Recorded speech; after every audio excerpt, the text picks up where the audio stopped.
What's going on, folks? Got you back. Live stream edition. We are on the road for the first time this year for Got You Back. Coming to you from Marina Del Rey, California, where the Oilers are holed up for a couple of days practicing before heading to Vegas. Going to head to Vegas a little bit later on today, and then, of course, that series gets underway tomorrow. Jason Strudwick standing by. We are live streaming this morning, so going to take your comments and questions in just a little bit as we take a look at what happened last night in the National Hockey League preview round 2, and then hopefully get to converse a little bit with you folks and get some of your thoughts on the Oilers and Vegas. Got you back, as always, brought to you by our good friends at Mr. Dirk, located just off White Avenue and 102nd Street.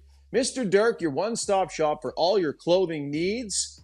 You're a businessman, you need to sharpen up the look. Maybe it's playoff time and you're a reporter. You want to go get something nice and fresh. Go see Sterling, Dan, and the awesome crew down at Mr. Dirk. Fantastic selection of suits, shirts, pants, shoes, belts, whatever you need. They got great casual wear as well. It's a great place for quality clothing of all types, just off White Avenue and 102nd Street. We'll say good morning to the fellas, Zuby and Jason Strudwick. Zuby, I'm in your time zone, and I'm now getting a greater appreciation for how early we do this podcast in Pacific time. Yeah, like mad. When you're waking up when it starts with a 5, that's a tricky start to your day. But I got the little ones. My day starts in the 5 sometimes anyway. It's all good. Not too bad. How are you doing, Struddy? How's your energy level, Struds? We were a little worried about you last podcast. Yeah. Well, first off, you guys, you got to be hungry. You got to want it. You got to want it and be ready to go. Like, that doesn't matter. No one cares what time you're worried about. It's time to get the show on and make it happen. As far as me, this is my 3rd weekend in a row that'll be super busy. Once I get through Sunday night, we'll be back to my normal, charming self. But for now, it's business, all business. You're going to be a new man. Yes, intense and angry. Yeah, for sure. So you had, just to give people a tiny little glimpse into your life, how many ice times did you have over like a 72-hour period? Yeah, it was crazy. So my boys, they're in Spring Hawk, so they're playing the tournament. Then I played at the Alzheimer's tournament, which is a great fundraiser for Alberta and Northwest Territories. It's a great event. And then I may have done some self-damage on the Friday. Okay, understandable. So I got to wear part of this. It wasn't like anyone was forcing these drinks down my throat, but they were going down smooth. So it was China a Whites? one. Yeah. We had some China Whites for sure. People, they know they're good luck, so everyone enjoys them. Yeah. So it was a busy one, and then I got to it Sunday night. I was like, I don't think I got much left, but anyways, here we are, ready to rumble. Why to do it one more time?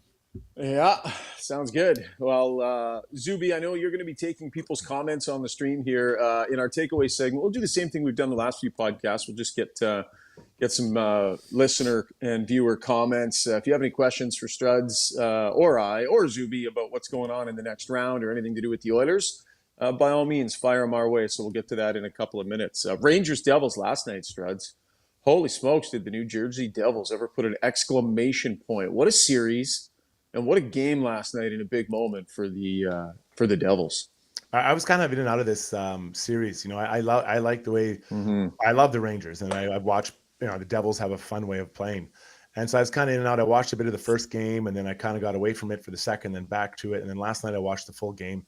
And the Rangers, they had no answer for the speed of the Devils. I mean, in the third period, the Devils. I think they had 4 or 5.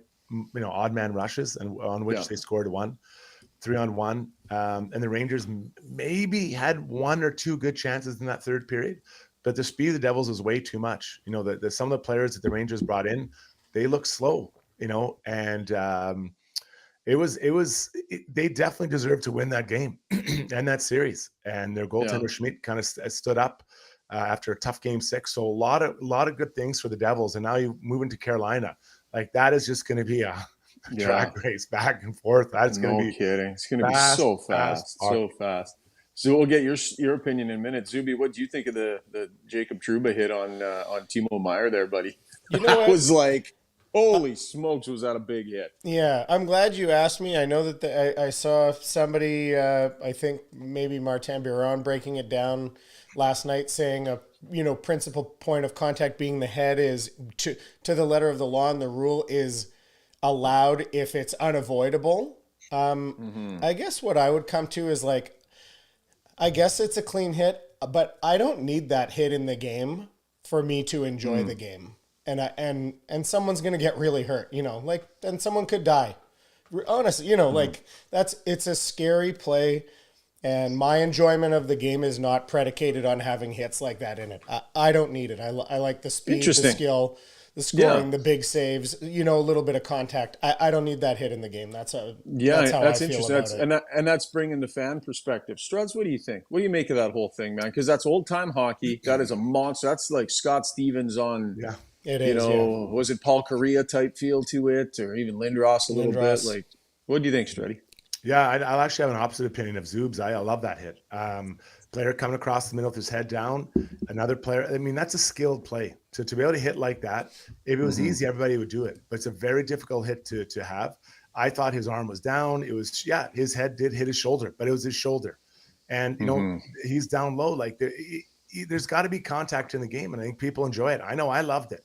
My kids were watching. We were all just incredibly blown away by it. He is the best open ice hitter in the league, Jacob Trouba. There's no one that's even close to him. Yeah, right. And you have to respect the fact that he's out there. And I believe it changes the way players attack the middle of the ice when you're playing with a player like that on the ice. I know when I played against Scott Stevens, I wasn't looking to carry the puck through the middle. I was happy to dump it into the red line and then let him go and retrieve it and pass it to Scott Niedermayer. Yeah. So I'm all for that hit in the game. I love it. I think it's a great hit, and I get the sense that it will be removed from the game, and we just continue to take out these little things out of the game, and the problem is that after a while it becomes very vanilla, and you're waiting for flashes of skilled brilliance, and those can be reduced down to maybe 15-20 seconds per game.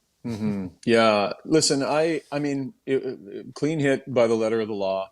And Zuby, I understand, and there was a lot of what you're saying, Zuby, on Twitter last night too. Just does that hit need to still be in the game, right? With what we know about concussions and CTE and all those sorts of things. Listen, at the end of the day, I think the league is going to move towards head contact just being a non-starter, regardless of whether it's classified as avoidable or not. At a certain point, they're going to put the responsibility on the hammer to make sure that there's no contact with the head. We've seen it happen in other leagues and other facets of hockey. I think the NHL will eventually get there, and I understand it. I'm a little bit more with you, Struds, in that, it's a fast game, man. Like, it's a fast game, and it's physical, and it's not supposed to be completely safe for everybody all the time. That's not the way the game is designed. So was really glad to see him get up. Thought it was really interesting, those two in the handshake line too. Hey guys, Yeah. The broadcast did a good job of sticking with those two. I mean, Meyer he had a smile on his face, Struds. He seemed to get it. Like, they shook hands, and if they thought it was a terrible, dirty, awful hit or something, that might have been a little more awkward or tense. Yeah. I would not have been as kind in the handshake line. I'm not going to lie. My nose looks like it's a broken baked potato sitting on the side of my face. I'm going through smiling and shaking the guy's hand. I'll tell you what, I would not have been happy. And, Jacob Trouba, I love the way he plays. I love it. But I would not have been happy with that hit, even though it was clean. So, they're going to be playing each other now for the next number of years, I suspect. Close contact, 10 miles away from each other. But I would not have been smiling. I can tell you that right now. Yeah, for sure. The other one, before we get to the Oilers here, guys, the other one that we haven't talked about yet is Daryl Sutter and the news out of Calgary that, Don Maloney, they make the decision. They're moving on from him. And it's just, I think maybe caught some people by surprise because I think the sense was, Struds, that Brad Treliving would have wanted to move on from Daryl Sutter, and maybe part of the reason why he left was because he wasn't going to be given the green light to do that from ownership. I don't know if that's the case or not. So I was a little bit surprised to hear they end up moving on from him anyways. But I can only imagine what those exit meetings sounded like for that call to have been made. I think the timing was odd. I think he would have done it the other way, the coach first and then the GM later. But either way, just a fresh start probably is good across the board. Trying to figure out the direction of your team. They're an interesting crossroads. They need a new coach, they need a new GM, but they have multiple players that have long contracts. They have multiple players coming up off of long contracts that are important to their team, like Backlund and Lindholm. Even Zadorov, I think, he's got 1 year left. So, they got Markstrom, who's got to figure that out. They have a lot of things to figure out. So I think getting a GM and coach organized quick sooner than later would be to their benefit, to try to sort out what they want to do, heading into the draft, because, would Backlund be a desirable piece? Yeah, he would be. Same with Lindholm, right? So are you going to take a step back and trade some of these guys and try to get a little bit younger? And I think they need to get faster. I really think, I watched them in practice this year once down in Calgary, and they didn't look fast. When I watch Oilers practice compared to them, they don't look fast. I think they got to find a way to get faster, and probably Rishaug, that means getting younger. What did you think of the reaction online, Zuby? Like, I think people were a little bit jarred by it, but what did you see on Twitter and online? You know what? The one thing that I saw that stood out to me is someone had a really nice post just kind of talking about that they felt like, the fans, the Flames fans were not being very kind to Daryl out the door for all he's given to that organization, not just in this stint, but, in the past as well. And, they said basically like this guy was retired or semi-retired. They came knocking on his door to try and get this team back on the rails, which he did largely for, prior to this year. And that was kind of the thing that stood out to me the most. I think leading up to him actually being dismissed, there was it was pretty negative. I think it seemed like overall the fans wanted to move on from him, if I could take the temperature of Flames Nation. But that was the one thing I took away. A really nice post, just kind of chastising Flames Nation from another Flames fan about saying, let's not forget what this man gave us. Yeah, and I disagree. Like, I think, and yes, he gave them a lot and took them on a great run and all that. But I think you reap what you sow a little bit in terms of the way you treat people. And for me, I've always had a difficult time with Daryl Sutter and just the way he treats people kind of day to day. Like even like his media scrums, even you guys. And I know, the media is just a small piece of it. But I mean, he's just flat out rude to people and fairly often. Yeah. And these are people that you're dealing with every day, and just, people that are just down there trying to do their jobs. And so if he's willing to do that to just the media group, right, imagine what's going on behind the scenes that we maybe don't know about or maybe we don't see. So I'm a big believer in treating people well. And if the Flames fan base wasn't happy with him on the way out the door, maybe it's because they didn't feel like he was, that's the one thing. And I know this. If you don't treat players well, the fan base ain't going to like you very much. Right. So maybe he earned some of that, Struds. I don't know. I just think if you aren't treating people well day to day, and listen, just all you got to do is watch his media availabilities on a day-to-day basis. And I watched a ton of them. It's like, who does that to people? I didn't like it. Yeah, but let's be honest. If he was winning, this would be all swept on the rug. This is his second time there. It's not like he got grumpier since the time he took him to the finals, right? It's been the same guy. He's been the same. Winning just cures all. Winning allows an organization to overlook a lot. And here he is now, and he's out. And I believe they'll look for a coach that's the opposite, a communicator, not a softer touch, but a more collaborative touch. Not just with his players, but with everyone around him. So, I don't know. No one's arguing this is the wrong idea. It's the right idea. But this next little while, I think the next 6 months could determine the next 5 years of the course of this franchise. And they've got some huge decisions to make. And I'm here for one, ready to watch it. It's only 300 kilometers away.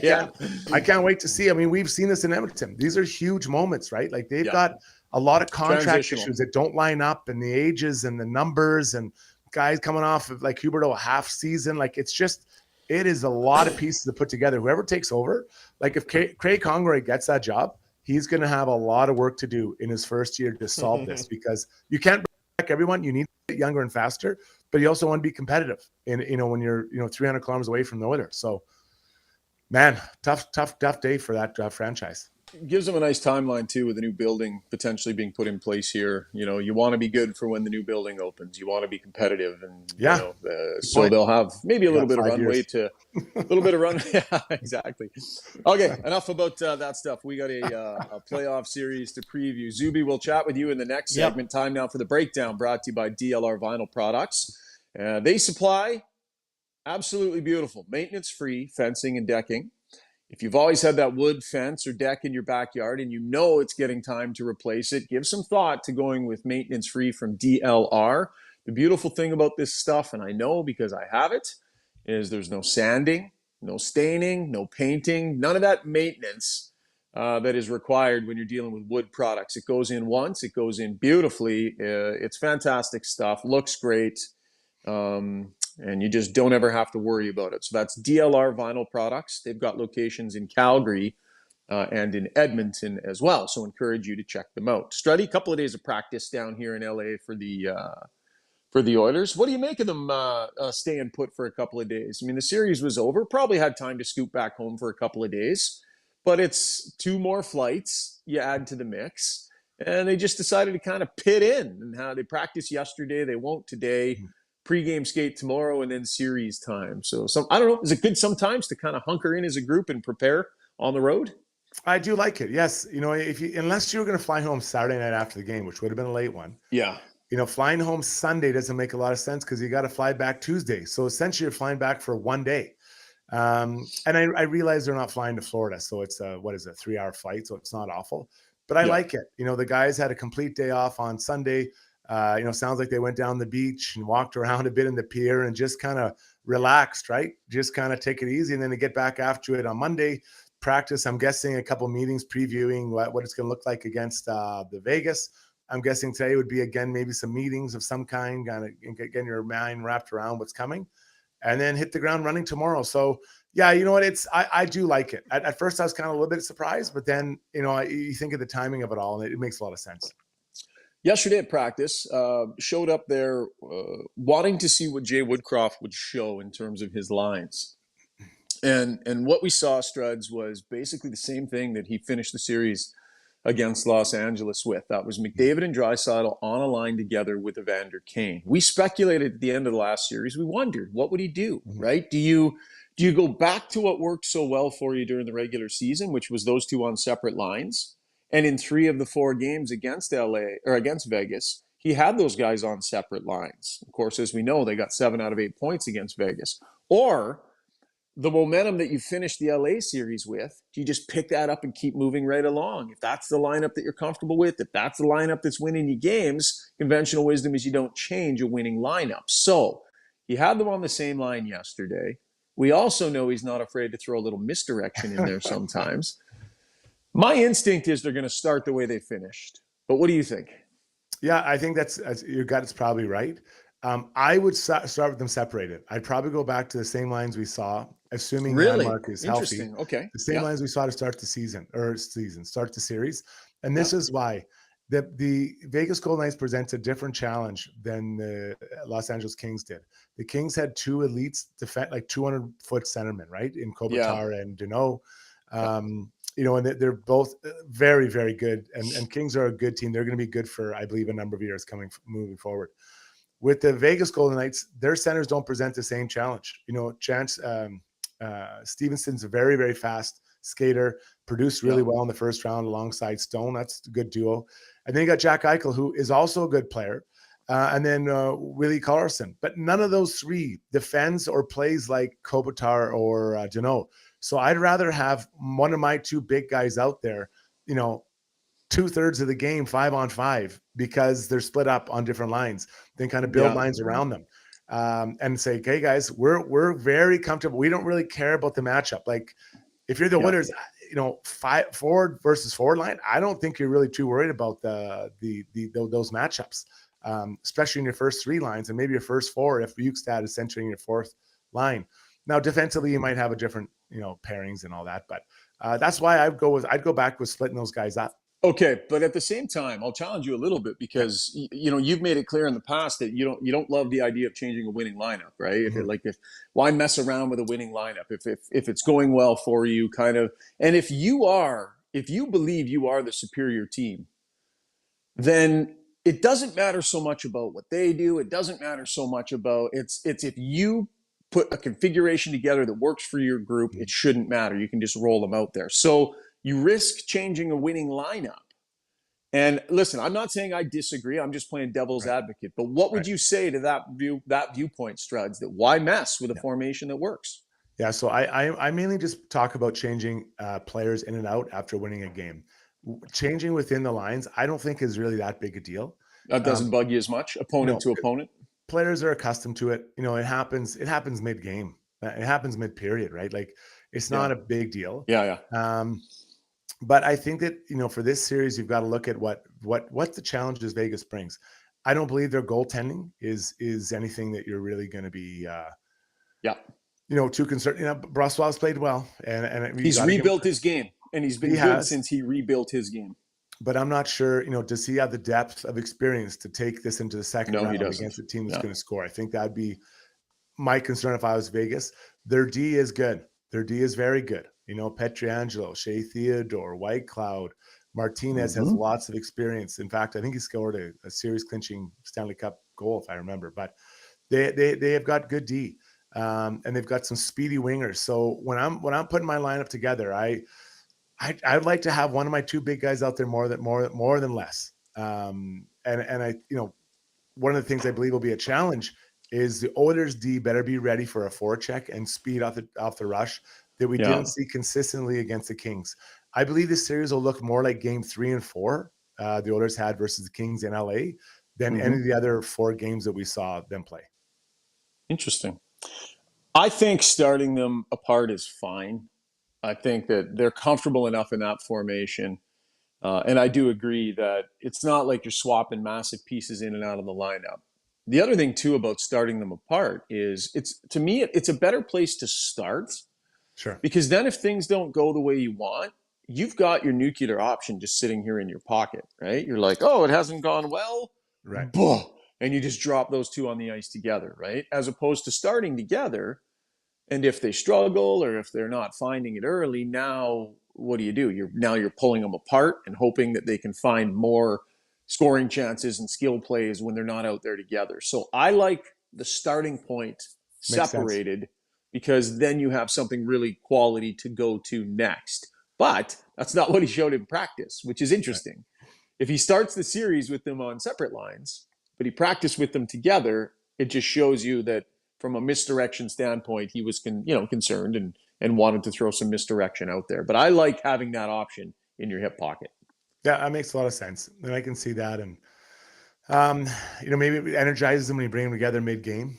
But yeah. I'd like to see them roll out there. Just say, okay, let's do this. We're going to play you guys. We're going to play you straight up. We're going to recognize what your strengths are, scoring off the rush and their speed and all that. But, man, having those two guys, just think about one of them is on the ice 66% of the time, 5-on-5. Yeah. I'll take that. I'll take that bet against those sentiment of the Golden Knights. Yeah, and blue line, same thing. So it'll be really interesting to see what he ends up doing here. And by the way, we'll put that question to you, those watching and listening on the stream. We're going to take your questions here in the next segment. What do you think? Start them together or start them apart? Give us your thoughts, and we'll get to some of those comments in a few minutes. So, from a depth standpoint, I think the Oilers hit the second round in a really good place here, Struds, where they've got a lot of guys throughout their lineup that have to be feeling pretty good about their game. Like let's dig into the corners of the roster here and evaluate how some of these guys are doing, right? So, how do you think Brett Kulak's feeling about his game right now? How do you think, Yamamoto, Kostin, even Fogle, like the lower end of this lineup, there probably aren't many guys sitting there looking themselves in the mirror feeling like, I still haven't found it yet. And we know the big guys are going to do what they're going to do. But to me, on the lower end of the lineup here, pretty positive signs heading into round 2. Well, I'll rephrase the question a different way. Which players that dressed for a game didn't impact the series? So, when you do it that way, so let's just take Broberg out because it's a little bit unfair with the minutes played. Although I thought he was pretty solid game 4. Yeah. So let's take him out. Then Janmark, even though he did play well that one game, he didn't play enough games. So we'll take him out as well. But outside of that, every single player that was in a jersey impacted the game, including Jack Campbell, which arguably could have been maybe the biggest impact for bang for buck in the series was his play in the second, third period of game 4. I think that was.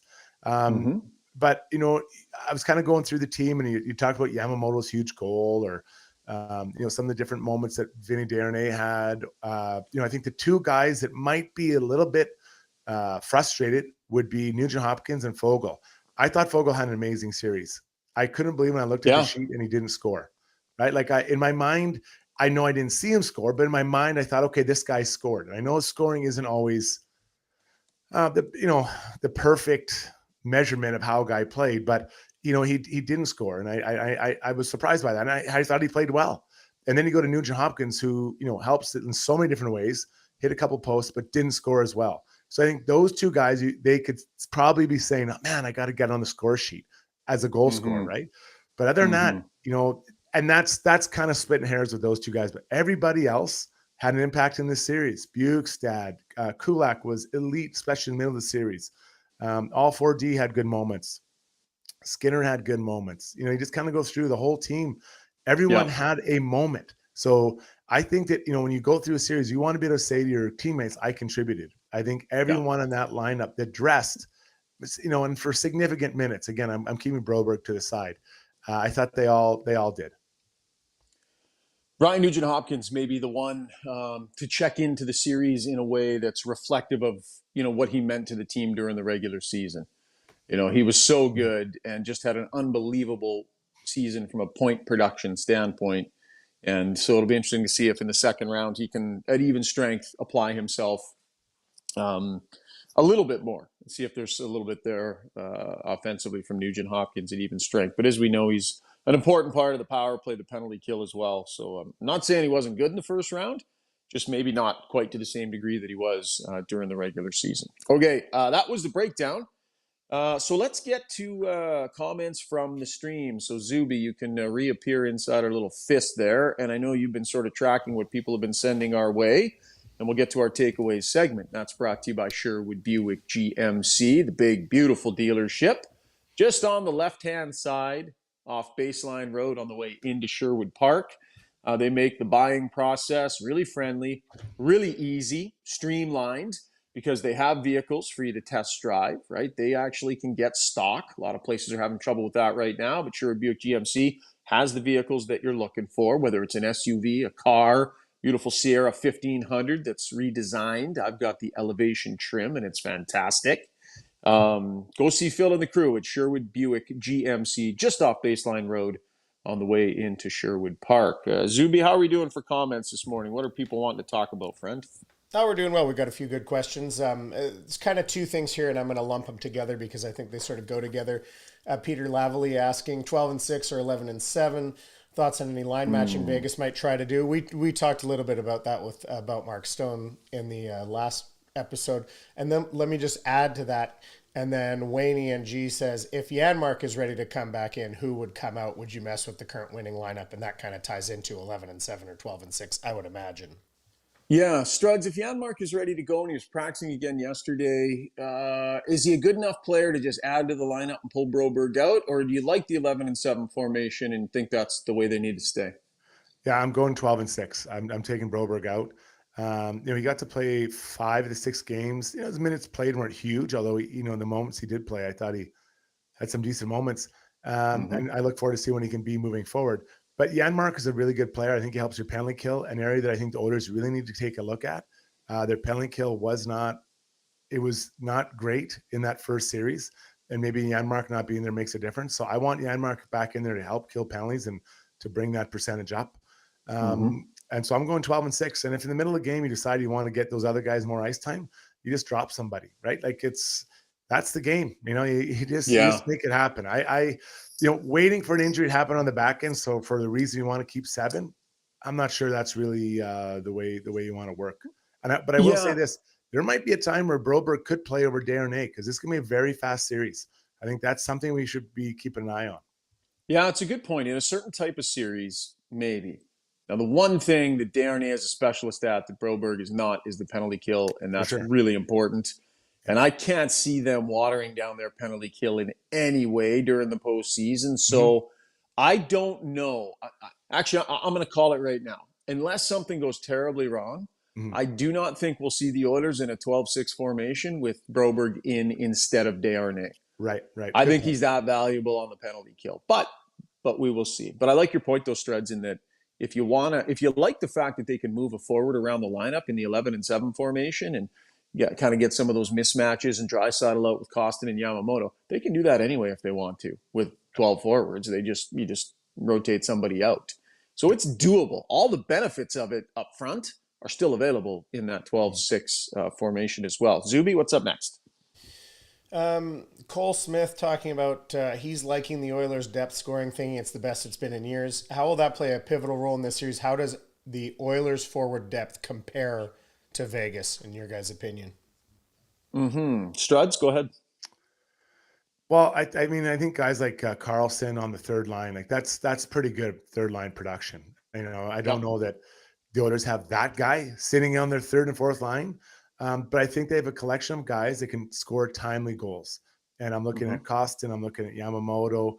I think Derek Ryan's chipped in there, McLeod. Like there's a lot of guys that can score going through it. I don't, and this is the best collection they've had in a long, long time. So I think that what it does is it takes the pressure off the big guys, the top 4 or 5 scorers, Oilers thinking they have to score every single series or every single game, or the Oilers don't win. And, 3 years ago, could the Oilers have won a series without Nugent Hopkins scoring? Might have been tough. Yeah, for sure. So, Will Carrier had 16 goals. Nicholas Waugh had 14 goals. Stevenson ended up with 16. Carlson, 14. Amadio had 16. So, there's a good now. Riley Smith is a good player, too. 26 goals there. So there's some really good players in and around the depth areas of their lineup and some guys with some unique skill sets. I like the Oilers' depth right now. I think the way that they're playing and the confidence that they're playing with is really strong. But there's a lot of offense in this series. And there were 32 goals scored in 4 games between these two teams. 3 of the 4 games were 4-3. The other one was 7-3 or 7-4 or whatever. So could be interesting. Could be a track meet. Could be a bit of a shootout, which makes for a lot of fun. All right, Zuby, we got time for one more as you go to the Weiss Johnson Twitter mentions. And we'll remind you that Weiss Johnson has 45 years in the business doing what they're doing. Do anything for 45 years, you're going to get pretty damn good at it. And they certainly are. If you need a garage heater, furnace, air conditioner, hot water tank, or any of those things serviced, Weiss Johnson is the place to go. They're the number one choice for heating, air conditioning, and plumbing services. You can give them a call, 780-463-3096. Play the jingle, Zoo. Weiss Johnson, whoa. A little loud. Came in a little hot there with Weiss's jingle. I just love the jingle. I cranked it. I love the jingle. It's my fun. As soon as you start talking about Weiss Johnson, I got my finger on him. I'm so excited. That's my time to shine in the episode. Okay. Cole Smith asking, I'll kind of bottle the eggs here. What do you make of the Vegas goalie situation? And then there's another comment from JL. How much rope will Skinner have this series before they would consider starting Campbell? I guess maybe the question between the two of them is what do you think the likelihood is in this series of us seeing Jonathan Quick or Jack Campbell? What are the chances that the two goalies that start the series finish the series, right? And we've seen it in other series, Struds, major gutsy goaltending changes in the playoffs that we've seen so far this year. And I would say that, Jay Woodcroft showed nice touch, knowing that he could go back to Skinner after Campbell came in and saved the day. But what would it take for Skinner to end up getting displaced by Jack Campbell? Something has to have gone pretty wrong in the series, I would say. My sense is Skinner's got a pretty good amount of rope. I'm with you. I think that they're pretty comfortable with the way he's played. I do think, and I've been saying it for months, and I'll say it again, they're going to need Campbell, I think, in this series at some point. Maybe in this series, they're going to need him. I do think so. I do. Okay. I just interesting. How many series do we see someone go wire to wire? In the first round, it's just maybe fatigue, whatever it might be. They might get a thing. But I'll say this for the Vegas Golden Knights: if you're an Oilers fan, you should be praying that the Oilers see Jonathan Quick. This isn't Jonathan Quick of 5-6 years ago. If Jonathan Quick is needed, that means that Lawrence Brassois has had some significant challenges in the game or in the minutes he's played. And if you go to Quick, I don't know how much he's got left. And that's with all due respect to a player who could be a Hall of Famer. He is was elite. He isn't at that level right now. So, man, Oilers fans, if that's the question, is it you should be hoping, not will they? You should be hoping you get to see him. Yeah, for sure. I like. There's a good article. I can't remember who wrote it, just on some of the changes that Brossoit had made in his game, and kind of how injuries were getting in the way a little bit of him playing the way he wanted to play over the last few years, and now his game's been reconstructed a little bit. So there's a good goalie there. We saw it in Edmonton, just how solid he can be. But this is an opportunity for him to try and run with the ball, and he was good in the first round. It'll be interesting to see a duel of two guys that know each other. Two guys that have spent time in this organization, not the strength of either team. Both teams just need solid goaltending, right? They just need to have solid goaltending. And both guys did a decent job of providing that in the first round. So that'll be interesting. I do think we see Skinner go wire to wire in a series here. I think this is going to be a 5-game series, and that might sound disrespectful to Vegas. But I think that the Oilers firmly are in control of their game right now. I think that LA provided a different tactical challenge than Vegas does. And I think the Oilers are going to take care of their business in this series. So I got it at 5 games, and I believe that means Skinner goes wire to wire. Struds, you? Yeah, I did not like the matchup versus the Kings in the first round. I thought that was a real bad matchup. And I think that maybe playing another team, the Kings could be talking about being the second round. And I think this matchup's way better for the Edmonton Oilers. Goaltending, I think that the way that Vegas plays is favorable to the Oilers, what they like to do. They like to skate, and the Oilers like to skate, but I think the Oilers skate better. So I, too, have them in 5. I took the Oilers in 6 in round 1, and I was 100% accurate, which is give me a chance not to be 50% right if they don't win in 5. Zuby, what do you got, buddy? What's your call? Wow. I mean, you guys make good cases. I'll say Oilers in 6 just for the fact that it's just hard to get anybody out of there in 5 games. You know, we only see it once in the first round even. So I'm on board. I get what you guys are saying. Let me also just throw out quickly. You asked about asking the group here, the listeners and viewers, start Leon and Connor on the same line or not. I did a poll. That was really easy to do on YouTube. We're going to do. I'm going to start doing more live polls. So start them on the same line. Yes, 33%. No, 66%. And no, it wasn't just 3 votes. By the way, it was 18 votes.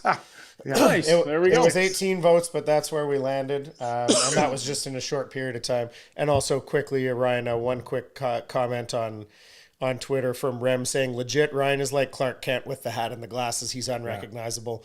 And he says also Oilers in 6. So me and Rem we're on the same page. You seem more relaxed with today, glasses. guys. You're more relaxed with glasses. I like that. You're like a different guy with glasses Am on. I a little more chill with them on? I could wear them more. Well, yeah. Well, #too sexy, more relaxed. I don't know. The reason I don't wear them is because I feel like I look like I've got the glasses with the fake nose. Like, I don't know if you know this, but I got a bit of a big nose. And when I wear glasses, I feel like it looks like all I need are the eyebrows across the top, and it looks like a costume. I'll say this about it. With your nose, Timo Meyer feels bad for you. All right. You are in no position to chirp whatsoever. Do we got to take the hats off again and do the take your hat off challenge, Struddy? Even Timo's like, I'd rather have my nose broken than that.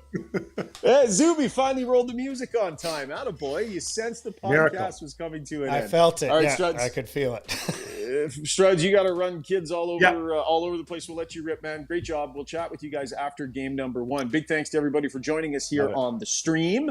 And a big thanks to our sponsors, Mr. Dirk, DLR Vinyl Products, Sherwood Buick GMC, and Weiss Johnson as well. Covering an Oiler availability today, then hopping in the car, driving to Vegas. And that is where we will check in next after game number 1. Enjoy the game and look forward to chatting again. Cheers, folks.